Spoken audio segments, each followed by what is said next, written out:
Barik ala nabiyyina Muhammad wa ala alihi wa ashabihi ajma'in. Amma ba'du fa ya ibadallah, usini wa iyyakum bitaqwallah faqad fazal muttaqun. Kama qala Allah ta'ala, a'udzu billahi minasy syaithanir rajim. Bismillahirrahmanirrahim. Ya ayyuhalladzina amanu taqullaha haqqa tuqatih wa la tamutunna illa wa antum muslimun. Wa qala an-nabiy sallallahu alaihi wasallam, ittaqillaha haitsu ma kunta wa atbi'is sayyi'atal hasanata tamhuha wa khaliqin nas bi khuluqin hasanin. Allahu Akbar, Allahu Akbar, Allahu Akbar, Allahu Akbar, Allahu Akbar, Allahu Akbar, Allahu Akbar, Allahu Akbar, Allahu Akbar. La ilaha illallah wallahu akbar, Allahu Akbar, walillahil hamd. Hadirin hadirat, aidin aidat rahimakumullah. Hari ini bersama-sama kaum muslimin merayakan Idul Adha, satu di antara dua hari raya umat Islam. Takbir, tahmid dan tahlil, sahut menyahut, sambung menyambung, mengagungkan Allah Subhanahu wa ta'ala dan menunjukkan betapa rendah dan lemahnya kita sebagai makhluk Allah Subhanahu wa ta'ala. Dalam suasana hari raya, umat Islam dianjurkan untuk bersukacita, mensyiarkan Idul Adha. Tetapi tetaplah, hendaknya sukacita itu bukan sukacita yang melenakan, tetapi sukacita bahagia yang penuh dengan khidmat, kekhusyuan kepada Allah Subhanahu wa ta'ala. Mari kita rayakan Idul Adha ini dengan penuh khidmat, berbahagia, tapi bukan kebahagiaan yang melenakan, hanya sebatas gegap gempitanya saja, tapi juga bisa mengambil nilai yang mendalam dari makna Idul Adha ini. Maka mari kita ingat, agar suasana Idul Adha ini tetap menjadi kebahagiaan yang penuh dengan khidmat. Ingatlah bagaimana Idul Adha yang dijalankan oleh saudara-saudara kita yang saat ini dengan kondisi terbatas, kondisi kekurangan. Misalkan kaum muslimin yang berada di Palestina sana. Hari ini kita bisa beridul adha dengan penuh kebahagiaan, tapi saudara kita di sana beridul adha dengan menyimpan derai air mata. Kita beridul adha dengan pakaian yang baik dan indahnya busana. Mereka beridul adha dengan balutan perban dan luka. Kita bisa bersama keluarga dengan bahagia. Mereka harus menangis kehilangan satu persatu keluarga mereka yang meninggal di depan mata. Di sini kita bisa menikmati hidangan Idul Adha, sedang mereka masih kesulitan bertahan hidup. Bahkan sekedar air minum pun sulit untuk mencarinya. Mari jadikan ini sebagai renungan agar kita bisa tetap beridul adha dengan khidmat, berbahagia tapi tak terlena, bertekad untuk menjadi hamba yang pandai dalam ketaatan kepada Allah dan peduli kepada sesama kita. Ya Allah, berikanlah kemudahan bagi setiap kaum muslimin dimanapun berada, terkhusus saudara-saudara kaum muslimin di Palestina. Allahu Akbar, Allahu Akbar, Allahu Akbar, la ilaha illallah wallahu akbar, Allahu Akbar, walillahil hamd.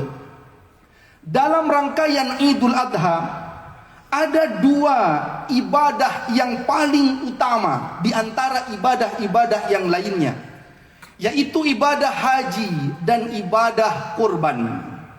Maka hendaknya seorang muslim bersungguh-sungguh dalam menjalankan ibadah ini sesuai dengan ketentuannya agar sah diterima oleh Allah Subhanahu wa ta'ala. Namun di samping kita memperhatikan syarat rukunnya, ketentuannya agar sah, maka hendaknya seseorang juga bisa mengambil makna mendalam, pesan mendalam dari ibadah haji dan kurban. Agar ibadah haji dan kurban itu tak sekedar menjadi rutinitas tahunan tanpa makna. Dia datang lalu dirayakan, setelah itu selesai begitu saja tanpa makna yang mendalam untuk perbaikan diri kita. Maka mari kita mengambil hikmah pelajaran dari ibadah haji dan kurban. Yang pertama, ibadah haji dan kurban mengajarkan kepada kita tentang totalitas penghambaan, ketaatan hanya kepada Allah Subhanahu wa ta'ala. Marilah kita lihat dalam ibadah haji misalkan. Ibadah haji adalah ibadah yang mencakup berbagai aspek kehidupan seseorang. Di dalam ibadah haji ada ibadah fisik. Karena itu fisiknya dia kerahkan untuk tawaf, sa'i, wukuf di Arafah, lempar jumrah, dan seterusnya dan seterusnya. Kadang mereka harus berdesak-desakan, kadang ada yang terinjak, kadang berkeringat, sulit bernafas karena banyaknya orang. Bahkan tak jarang ada yang harus meninggal, wafat di tanah suci dalam ibadah hajinya yang sedang dia laksanakan. Tapi semua itu memang membuat dia ridha kepada Allah, karena dia sedang mempersembahkan fisiknya, apa yang ada pada dirinya totalitas kepada Allah Subhanahu wa ta'ala. Ibadah haji juga ibadah harta, karena dalam melaksanakan ibadah haji butuh harta yang tak sedikit. Ibadah haji juga ibadah waktu. Dia meninggalkan sejenak aktivitas pekerjaannya, usahanya, dia berikan waktunya kepada Allah dalam pelaksanaan ibadah haji ini. Ibadah haji juga ibadah pikiran, karena dia harus fokus, hati dan pikirannya khusyuk dalam ibadah kepada Allah Subhanahu wa ta'ala. Pendek kata, haji mengajarkan kepada kita, berikan fisikmu untuk Allah, berikan hartamu di jalan Allah, berikan waktumu kepada Allah, berikan pikiran, tenagamu semuanya kepada Allah Subhanahu wa ta'ala. Maka dalam firman-Nya Allah Subhanahu wa ta'ala menyampaikan tentang kewajiban haji ini. A'udzu billahi minasyaitonir rajim. Bismillahirrahmanirrahim. Walillahi 'alan nasi hajjul bait man istata'a ilaihi sabila. Dan untuk Allah, kepada Allah atas manusia itu kewajiban haji bagi siapa yang mampu untuk menjalankannya. Allah menyebut walillah, dan untuk Allah Subhanahu wa ta'ala ada makna totalitas dalam pelaksanaan ibadah haji ini. Begitu pula dalam ibadah kurban.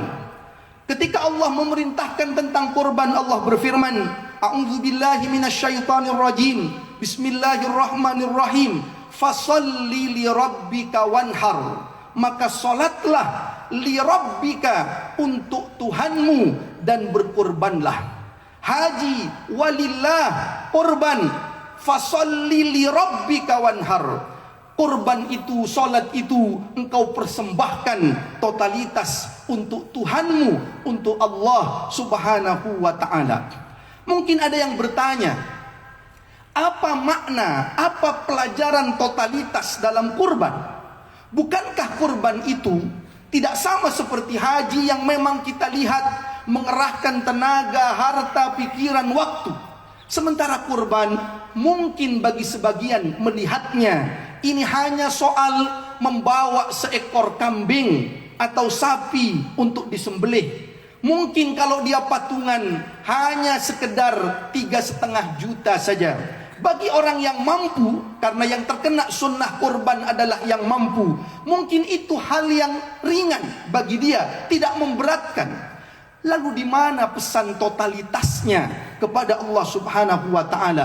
Bukankah hanya 3,5 juta dan itu ringan bagi orang yang mampu, sehingga kadang dalam hatinya tak ada perasaan totalitas yang menghujam dalam ibadah kurban ini, karena itu sesuatu yang ringan bagi dia. Maka siapa yang memiliki perasaan ini, agar betul-betul terasa kurban itu sebagai totalitas, maka hendaknya dia ingat bagaimana peristiwa kurbannya Nabi Ibrahim alaihi salam dan Nabi Ismail alaihi salam. Tadinya yang diminta untuk dikorbankan itu bukan seekor kambing, bukan seekor sapi, bukan 3,5 juta lalu selesai. Tidak, yang diminta oleh Allah Subhanahu wa taala saat itu adalah yang paling dicintai dalam kehidupan seseorang, dalam perasaan hati manusia. Nabi Ibrahim alaihi salam diminta untuk mengkorbankan anaknya, anak yang telah lama-lama ditunggu kehadirannya oleh Nabi Ibrahim alaihi salam. Ketika mulai beranjak remaja, beranjak dewasa, itulah yang diminta oleh Allah Subhanahu wa taala untuk disembelih. Sungguh tak ada orang tua secara umum yang tak begitu sayang kepada anaknya. Kalau ditanya orang tua, apa yang paling dia sayang dalam hidupnya, salah satunya yang paling utama dia akan katakan adalah anak-anaknya. Betapa banyak orang tua yang rela berpeluh, berperas keringat, bekerja siang malam, banting tulang untuk melihat senyum merekah pada anak-anaknya. Betapa banyak orang tua yang sanggup menahan laparnya agar anak-anaknya bisa kenyang hari itu, walaupun dia harus menahan laparnya. Sungguh kecintaan orang tua kepada anak itu luar biasa. Ketika anak sakit misalkan, banyak di antara orang tua yang bahkan kalaulah bisa dia memohon kepada Allah, biarlah sakit itu untuknya, tetapi biarlah masa depan yang panjang itu untuk anak-anak mereka. Ada kecintaan orang tua kepada anak-anaknya, ada kebanggaan orang tua telah selesai menyekolahkan anaknya, mengkuliahkan anaknya, walaupun dengan penuh perjuangan. Orang tua tersenyum bahagia karena sayangnya kepada anak. Dan ternyata yang paling disayang dalam hidupnya inilah yang diminta oleh Allah untuk dikorbankan. Jadi bukan hanya soal kambing atau sapi, bukan sekedar patungan 3,5 juta lalu selesai, tetapi maknanya adalah berikan yang terbaik dalam hidupmu kepada Allah, berikan yang paling kau cintai dalam hidupmu kepada Allah, totalitas penghambaan ketaatanmu kepada Allah Subhanahu wa taala. Begitu pula dari sisi Nabi Ismail alaihi salam, seorang anak muda saat itu yang secara umum panjang usianya menurut logika manusia, ada masa depan, ada cita-cita yang ingin dia raihnya. Ternyata semua itu, cita-citanya, harapannya, masa depannya, itulah yang harus dia berikan kepada Allah. Dia mempersembahkan nyawanya kepada Allah Subhanahu wa taala. Tapi tak gentar sedikit pun Nabi Ibrahim alaihi salam dan Nabi Ismail alaihi salam merelakan, mempersembahkan semuanya kepada Allah Subhanahu wa taala. Maka sekali lagi, berhentilah memandang kurban hanya pada soal seekor kambing, seekor sapi atau patungan 3,5 juta kira-kira. Berhentilah memandang kurban dari sudut pandang itu saja.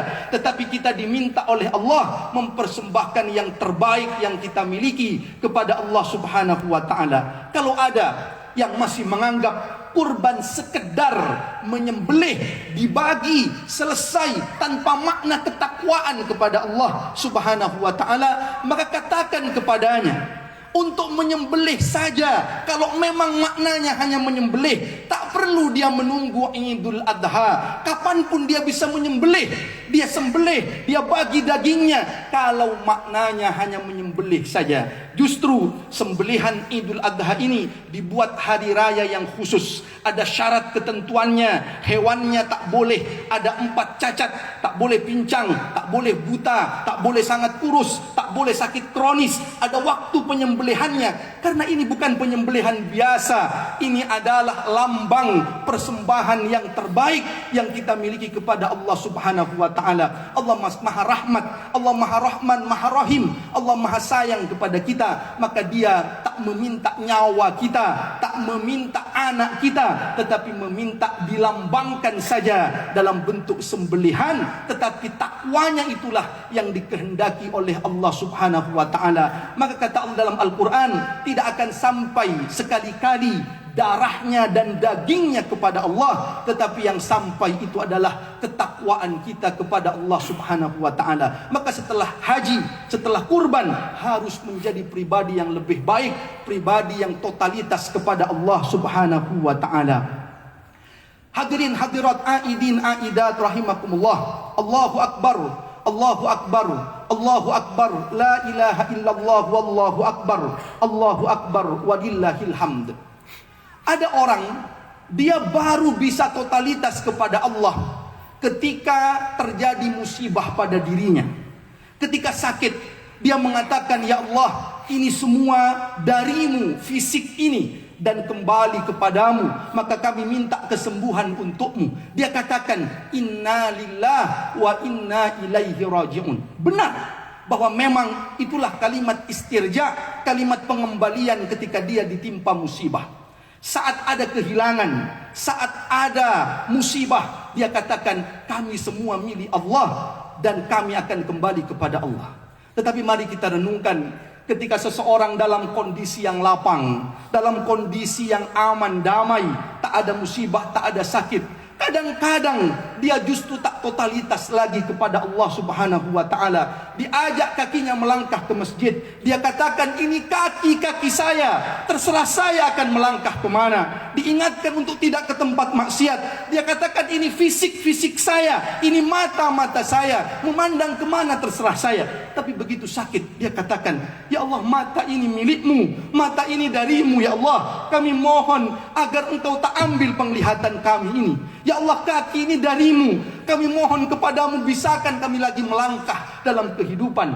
Ketika dalam keadaan susah, dia katakan total milik Allah. Tetapi ketika dalam keadaan lapang, dia katakan, ini mata-mata saya, sebebas saya memandang, ini fisik-fisik saya, sebebas saya bermaksiat. Dia lupa bahwa totalitas kepada Allah harus dalam setiap keadaan dan kondisi. Allah memang mengajarkan ketika musibah mengucapkan inna lillah wa inna ilaihi raji'un. Tetapi dalam kondisi yang lapang pun Allah ajarkan kita untuk totalitas kepada Allah melalui firman-Nya, qul inna salati wa nusuki wa mahyaya wa mamati lillahi rabbil alamin.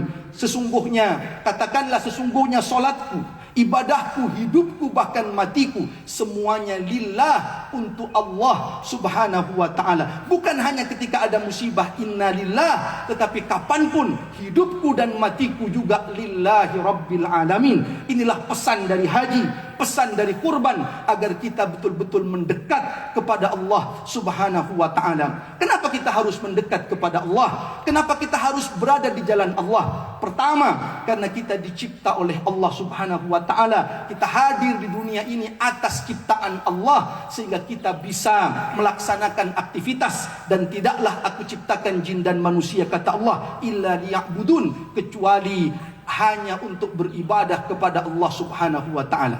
Dan pada akhirnya, pada ujung kehidupan, kita tak akan kembali kemana-mana kecuali hanya kepada Allah Subhanahu wa ta'ala. Mata kita akan menutup, fisik kita akan kaku terbujur, akhirnya akan kembali juga kepada Allah Subhanahu wa ta'ala. Kalau sama-sama akan kembali kepada Allah pada ujungnya, kenapa tak kembali dalam keadaan yang baik, dalam keadaan yang diridhai oleh Allah Subhanahu wa ta'ala. Orang yang totalitas kepada Allah juga bukan berarti dia tak bisa menikmati hidupnya. Tidak. Lihatlah ibadah haji dan kurban lagi-lagi. Dalam ibadah kurban misalkan, ketika dia persembahkan sembelihan itu, dia tetap boleh menikmati dagingnya. Dia tetap boleh makan dari dagingnya. Bahkan diharamkan berpuasa pada Idul Adha dan hari tasyrik, karena dianjurkan untuk menikmati makanan itu. Maka keridhaan ikut pada ketaatan kepada Allah itu tidak mengekang hawa nafsu kita, tidak. Tetapi dia menjamin agar nafsu kita ini sesuai dengan petunjuk Allah, sehingga kehidupannya lebih barakah dalam kehidupan dunia, sukses dunianya, sukses akhiratnya. Dan yang kedua, hadirin hadirat aidin aidat rahimakumullah, secara singkat saja, ibadah kurban, ibadah haji mengajarkan kepada kita untuk baik hubungan sosial kita. Lihat dalam ibadah haji, Allah menyampaikan, faman farada fihinnal hajja fala rafatha wala fusuqa wala jidala fil hajj. Siapa yang melaksanakan ibadah haji jangan berkata kotor, berbuat fasik, dan jangan berbantah-bantahan, berdebat, berkonflik dengan sesama. Lihatlah, dalam ibadah haji sedang kepada orang yang kita tidak tahu dia orang mana, karena berkumpul bersama dalam ibadah haji, entah dari negara mana, sekian ratus kilometer jaraknya dari kita. Kita dilarang berbantah-bantahan, kita disuruh berbuat baik satu dengan yang lain. Apalagi dengan tetangga kita selama ini yang dekat tempatnya dengan kita, kesehariannya dengan kita, apalagi dengan keluarga kita, dengan istri, suami, orang tua dan anak-anak kita. Sedang kepada sesama jamaah haji yang kita tak tahu dia orang mana, dia dari mana, namanya pun kita tak tahu kadang.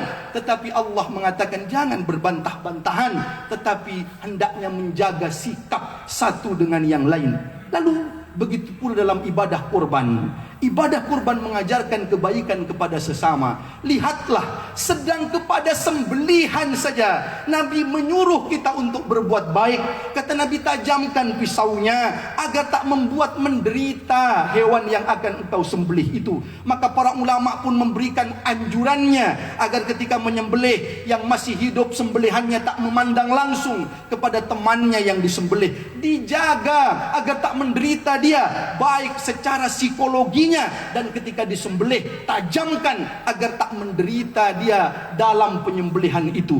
Sedang kepada hewan yang tak punya perasaan secara umum, yang hewan itu akan menjadi santapan di dapur kita, kita olah sebagai makanan, disuruh kita berbuat baik kepada hewan itu. Hari ini dia ada, nanti dia sudah menjadi masakan kita di dapur. Berbuat baiklah, berbuatlah dengan sebaik-baiknya kepada makhluk Allah ini, apalagi kepada sesama manusia yang punya perasaan hanya karena berbeda pemahaman, hanya karena berbeda kepentingan, dukungan dan sebagainya, lalu berkonflik. Di mana pelajaran ibadah haji dan kurban itu hendaknya menjadikan kita taat kepada Allah dan terus berbuat baik kepada sesama. Tebarkanlah rahmat bagi seluruh alam sebagaimana firman Allah, a'udzubillahi minasyaitonirrajim, bismillahirrahmanirrahim, wa ma arsalnaka illa rahmatan lil alamin. Barakallahu li wa lakum fil Qur'anil azim wa nafa'ni wa iyyakum bima fihi minal ayati wadh-dhikril hakim. Aqulu qawli hadza wastaghfiruhu li wa lakum innahu huwal ghafurur rahim.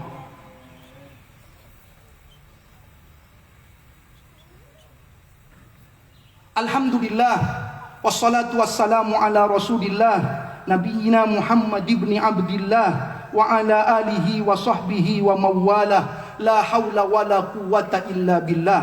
Ashhadu an la ilaha illallah wa ashhadu anna Muhammadar Rasulullah. Amma ba'du fa ya ibadallah, usini wa iyyakum bittaqwallah. Qala Allah Ta'ala, a'udzu billahi minasyaitonir rajim. Bismillahirrahmanirrahim. Ya ayyuhalladzina amanu taqullaha wa qulu qawlan sadida yuslih lakum a'malakum wa yaghfir lakum dhunubakum wa may yuti'illaha wa rasulahu faqad faza fawzan 'azima. Wa qala an-nabiy sallallahu alaihi wasallam, ittaqillaha haitsu ma kunta wa atbi'is sayyi'atal hasanata tamhuha wa khaliqin nas bi khuluqin hasanin. Mari kita berdoa kepada Allah Subhanahu wa taala. A'udzu billahi minasyaitonir rajim. Bismillahirrahmanirrahim. Alhamdulillahi rabbil alamin. Wassalatu wassalamu ala ashrafil anbiya'i wal mursalin nabiyina Muhammadin wa ala alihi wa ashabihi ajmain. Walhamdulillahi rabbil alamin. Ya Allah, hari ini kami merayakan Idul Adha, mengumandangkan takbir, tahmid dan tahlil. Dan kemarin saat kami berpuasa Arafah, kami ikut menyaksikan dalam tayangan siaran langsung bagaimana jutaan jamaah haji berkumpul di padang Arafah-Mu ya Allah, dengan segala kerendahan dan kelemahan. Betapa kecilnya kami di hadapan-Mu, betapa agungnya Engkau dengan segala pujian dan kemuliaan hanya milik-Mu. Tak ada hebatnya pangkat dan jabatan, tak ada hebatnya harta dan kedudukan. Kami semua akhirnya pasti kembali kepada-Mu ya Allah. Kami semua akhirnya pasti terbujur kaku, menutup mata kembali kepada-Mu ya Rabb. Ya Allah, berikan kemudahan dan kelancaran bagi jamaah haji dan menjadikan mereka haji yang mabrur. Ya Allah, pagi ini kami berkumpul dalam jamaah solat Idul Adha. Jamaah haji hari ini juga berkumpul beridul Adha setelah kemarin wukuf di Arafah. Dan kami semua saat ini ya Allah, keringat-keringat kami bercucuran di halaman ini untuk merayakan Idul Adha. Kami membayangkan inilah gambaran kecil dari apa yang akan kami alami kelak di padang mahsyar saat kami dikumpulkan bersama seluruh manusia. Ketika itu panas terik matahari, jauh lebih panas lagi ya Allah, karena jaraknya semakin didekatkan kepada kami. Ya Allah, jadikanlah saat itu kami termasuk golongan yang mendapat perlindungan-Mu. Ya Allah, kurban dan haji mengajarkan tentang totalitas ketaatan kepadamu. Ya Allah, Engkau maha tahu kami ini banyak dosa. Engkau yang memberi kami badan ini, namun terkadang kami lebih sibuk menggunakannya untuk mengejar duniawi semata. Seakan badan ini tak pernah lelah untuk mengejar kekayaan dunia, namun begitu payah saat digunakan untuk solat dan beribadah. Kami seringkali melupakan-Mu saat sibuknya pekerjaan. Ya Allah, bahkan dalam solat-solat kami sekalipun, kami sering tak ingat kepadamu karena tak khusyuk. Ya Allah, seringkali berdiri sebentar saja untuk solat kami merasa berat, padahal kami tahu kelak di padang mahsyar kami akan berdiri lebih lama lagi untuk mempertanggungjawabkan amalan kami, dan solat menjadi salah satu penolong utama kami saat itu. Ya Allah, seringkali kami mengagungkan dunia, padahal kami tahu dunia akan kami tinggalkan dan kematian pasti datang. Ya Allah, ya Allah, jika ajal kami menjemput, wafatkan kami dalam keadaan husnul khatimah. Kami membayangkan saat kematian itu datang, selesailah semua amalan, dibungkuslah kami dengan kain kafan, disumbat hidung kami dengan kapas, begitu pula mata dan telinga kami. Jasad kami diam, tak bergerak. Semoga itu diam yang mengisyaratkan ruh kami dalam kebahagiaan, bukan dalam kesengsaraan. Saat itu mungkin banyak orang melihat kami terbujur kaku. Semoga keluarga, sahabat-sahabat dan orang-orang yang kami tinggalkan bisa mengingat kesan yang baik pada kami, bukan terkenang dengan keburukan-keburukan kami. Ya Allah, kurban dan haji mengajarkan kami berbuat baik dengan sesama. Ampuni kami karena belum mampu membawa kesejukan di tengah keluarga dan lingkungan kami. Sebagai suami, kami masih sering marah dan menyakiti hati, padahal istri sudah setia menemani dalam lebih dan kurang kami. Sebagai istri, kami masih sering menuntut kurang syukur kami, padahal suami sudah bercucur keringat dalam kesungguhan mencari nafkah yang halal bagi kami.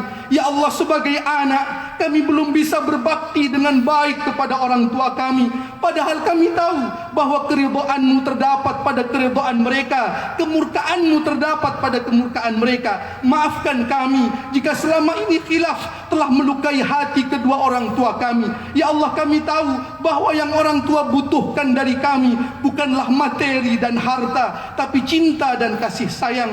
Maafkan kami ya Allah jika saat orang tua sakit kami tak menjenguknya dengan alasan sibuk. Jika mereka butuh, kami tak di sampingnya. Jika mereka merindukan kami, kami tak datang menyapanya. Ya Allah ya Rabb, ampuni kami dan muliakan kedua orang tua kami. Ya Allah, di antara kami ada yang mungkin saat ini tidak bisa lagi berkumpul dengan keluarga dalam suasana Idul Adha ini. Ada orang tua atau keluarga kami yang telah Engkau panggil mendahului kami. Tak bisa kami mencium tangan orang tua kami, tak bisa kami memeluk anak-anak kami yang mungkin berjauhan. Ya Allah, anugerahkan kepada kedua orang tua kami nikmat kubur, lapangkan kuburnya, selamatkan jiwanya, raganya, semuanya di sisi-Mu ya Allah, rohnya, dan juga jaga lindungi anak-anak kami dimanapun berada, suami istri kami yang terpisah jarak satu dengan yang lain. Kumpulkan kami kelak ya Allah, tidak hanya di dunia dalam kebahagiaan, tapi kelak di surga-Mu nanti. Ya Allah, dengan Idul Adha ini kami ingin mengambil pelajaran untuk menjadi hamba yang lebih taat kepadamu, karena pada akhirnya kami akan kembali menutup mata menghadap-Mu. Mudah-mudahan Kau terima ibadah kurban kami, ibadah haji yang melaksanakan ibadah haji, dan semua ibadah-ibadah kami. Wafatkan kami dalam keadaan husnul khatimah. Berikan kami tempat surga terbaikmu, surga firdausmu bersama dengan Rasulullah sallallahu alaihi wasallam nanti.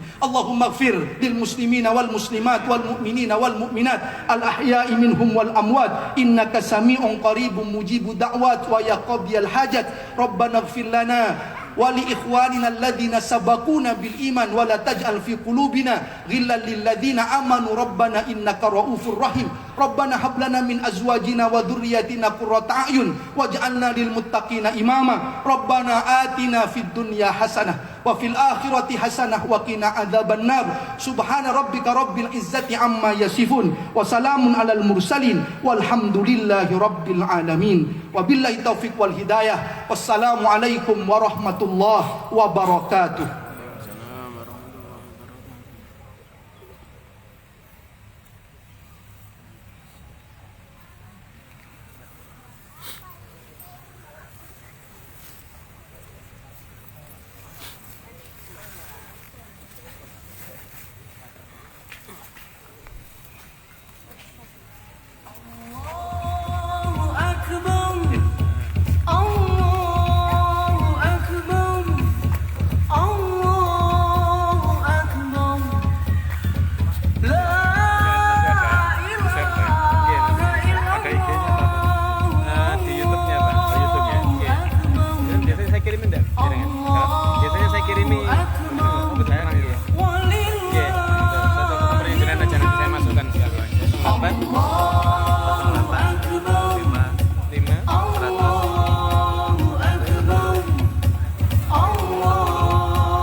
Demikian tadi kegiatan khutbah Idul Adha yang dilaksanakan di halaman Masjid Baitul Salam ini. Sungguh luar biasa pesan-pesan yang disampaikan oleh Bapak Khotib Al-Ustadz Dr. Haji Heri Rifan Hadili MPDI. Beliau adalah Dai Muda MUI Pusat dan sekaligus adalah penyiar di Suara Radio Surabaya.